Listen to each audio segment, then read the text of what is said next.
Cameras up, and the vending incident. Tell us the story, gentlemen. Joey, enlighten him on the vending incident, please. Vinny and I have been friends for quite a few years at this point in our friendship. And I was in the coin-operated game business down in South Florida. And I had a situation where somebody, I'm not sure how to put this, but they pistol whipped an attendant in an arcade where I had my equipment and stole some equipment. About a half a dozen brand new video games. I did a little detective work and I figured out that the truck that was used in the incident belonged to a competitor. Let me intervene here. That competitor just happened to be in the same kind of business as you, right? Well, that's what competitors are. Right. They're people and that are in the therefore same. you had this feeling that this wasn't right. This was a fix. I gotta tell you, Joe. This wasn't a coincidence. You know, I did a little Columbo. I put my trench coat on. That's why I love you. Go ahead. Anyway, so I tried to reach out to Pete. I couldn't find Pete. Pete was somewhere unbeknownst to me. California, I'll let you all know now, and Malibu as a matter of fact. I was doing work out there at the time, and that's why Joseph couldn't get in touch with me. And I put the word out on the street, a couple of different places that I know he might hear about it, but nothing happened. Anyway, I employed these other guys, and another competitor in the business said, I got somebody who can help you out to find your equipment, to get your equipment back. I employed these other guys. They're a couple of wise guys from Brooklyn.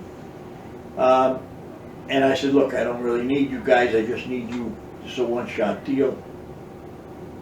So, and unfortunately, this is a conspiracy between the man that introduced them to these guys, right, all the way down the line. So Joseph was blindsided here at the time, but I let him finish. He was throwing them a bone, and I was the bone. Well, you know, and I have to say this, the lifestyle I lived, he has not lived that, so he didn't recognize this from the beginning. But as soon as I heard him, I knew exactly what was going on. So I'm going to let Joey finish telling you a little more before we get into my part of this situation. So, once these guys realized I couldn't get a hold of Pete, they thought Pete was a fictional character, they started leaning on me. They started I was getting bomb threats at my business. They were telling me that I needed protection. And I told them I don't need any protection. I have protection. They go, well, where's your protection now? My protection is somewhere, but he'll show up when I need him. Don't you worry.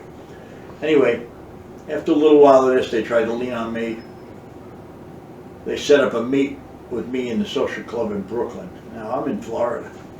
So I got to fly to Brooklyn and walk into their spider web with no protection. Unbeknownst to them, I was out in California. As I said, me and Joey have been friends for a long time, and I don't use the word lightly, friend. And for some reason, I had this vibe that Joey was trying to get me. And this is God's honest truth.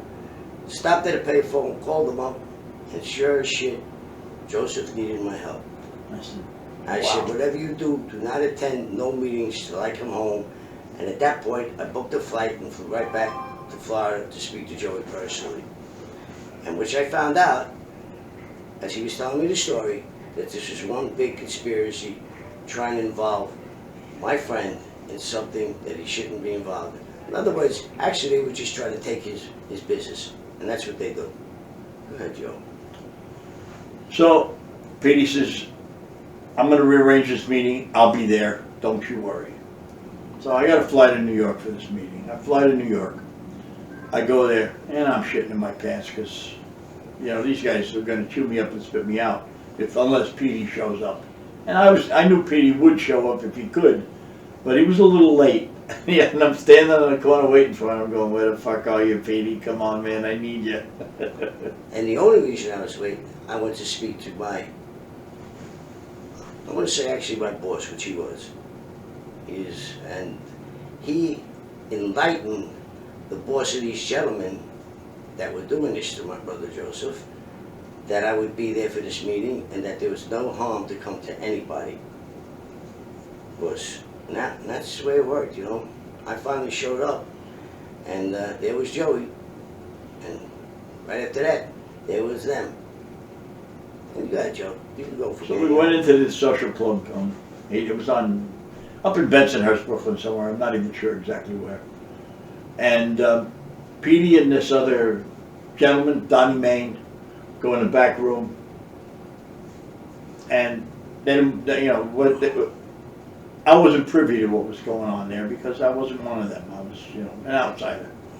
So they had their little conversation, and I'm sitting there with all these other fat wise guys in a club in Brooklyn. It looked like a scene from The Sopranos, only they were fatter than the guys in The Sopranos.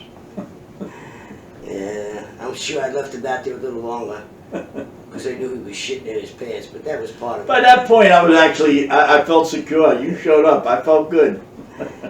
So I'm in the back with Donnie and his higher up, which we spoke on very, very layman's terms that, you know, that Joey was with me as a friend and as anything else, and that he wasn't supposed to be touched or try to be grabbed into anything that he didn't want to be.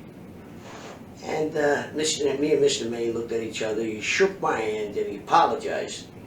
And we went out then and spoke to Joey, and I basically told Joey it's all right. We sat down and had a drink with Joey and Donnie. You left a little piece out. A little piece, okay. I'm gonna let Joey refill that little piece in. Go ahead, Joseph. I don't know if I should say this on film. So, but you guys kept walking out of that room laughing like you were old school chums that just ran into each other, and it turned out that he had gone to prison for a crime that you may have committed. I remember that well, Joe. We won't elaborate on what it was. Right. Really good old Donnie where he is, resting in peace these days. God rest his soul. And as I said, you know. But anyway, they backed off after that, but they still wanted to fulfill their contract. They said, look, we're going to do our job. We're going to go get this guy for you, and you're still going to pay us the 10 grand. And I said, look, a deal's a deal. I made the agreement. I don't have a problem with that. Now, we get to this part of the story. I give him the guy's name. They go visit him. He tells them he's connected. He's got friends. So they agree. They set up a meet with him and his guy in a place called Jimmy's House of Ribs. Yeah, on Federal Highway in Brooklyn. Right. I'm sorry, in Fort Lauderdale.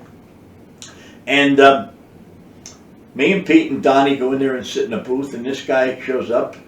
I don't want to mention his name, but he's there, and he looks a little nervous. He's sweating. He looks like I felt that day going into the social club in Brooklyn. And his guy comes in. He and Pete and Donnie have a talk at another table. The guy walks over, looks at this guy, and says, "Sorry, bud, you're on your own." And he turns white. Just white as can be. At that point, they decide it's time to check him out to see if he's wired. Therefore, me and him went to the bathroom. Now, the thing back in the days wasn't about men being men, you know, I mean, we were men. So when I walked to the bathroom, I told him, listen, the first thing you have to do, you follow my lead. As I unbutton my shirt, you unbutton yours. And I'm talking all the way down to the bottom, to my belt, to my underwear, to my socks. Now, if you don't do this, then I'm going to have a very bad feeling about you, and I'm going to walk out of here, and whatever happens to you if you walk out of here is on you. Well, the gentleman followed procedure. He got to his nature suit, and he was okay. You know, he did the whole thing like they get you when you're in a bend down, cough, all that shit. Nothing was there, so I said, okay. That's when we made him understand that you don't get nothing, you give the machines back to Joey. And that was it. And that's the end of it as far as I remember. Unless Joey can remember anything else. Well, he still swore he didn't take them.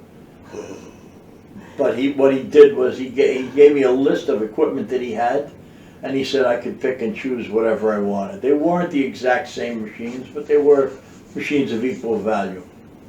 And I recovered my $20,000 worth of equipment, and I had to pay Donnie Main 10 grand. So when this meeting got set up, guys, How did it happen? How did you arrange the setup for the meeting? Well, it actually happened that Joey actually had this meeting set up. You know, I mean, he actually made this meeting with Donnie and stuff. You know, me knowing that he was going to set a meeting up, not knowing where, because he actually didn't know where I'd be or when I would be there. But as it turned out, the way I love this gentleman, I was there. Without Sabine knowing it, I had went to my higher up and spoke to them first, just to let them know where I was doing at the time. And they told me, don't worry about it, no problem. They called Donnie Main's guy. And who was your higher up? Well, his name was past tense, ladies and gentlemen, it was Roy Demeo. And I'm not going to elaborate on this gentleman, but he was well respected as well feared. So everything got real easy after he spoke to Donnie's guy, which I'm not going to mention his name because it's not my place, you know what I mean? And everything went smooth after that. That's all I could say, you know. And that's how it happened. That's how the beat got set. Joey said it. I finished setting the scene for it, and that was that. Everything worked out, I have to say, quite well. Without no incident, no argument, nothing. Nothing happened at all but friendship. Friendship became a better word. Great. They still tried a few things after that, though.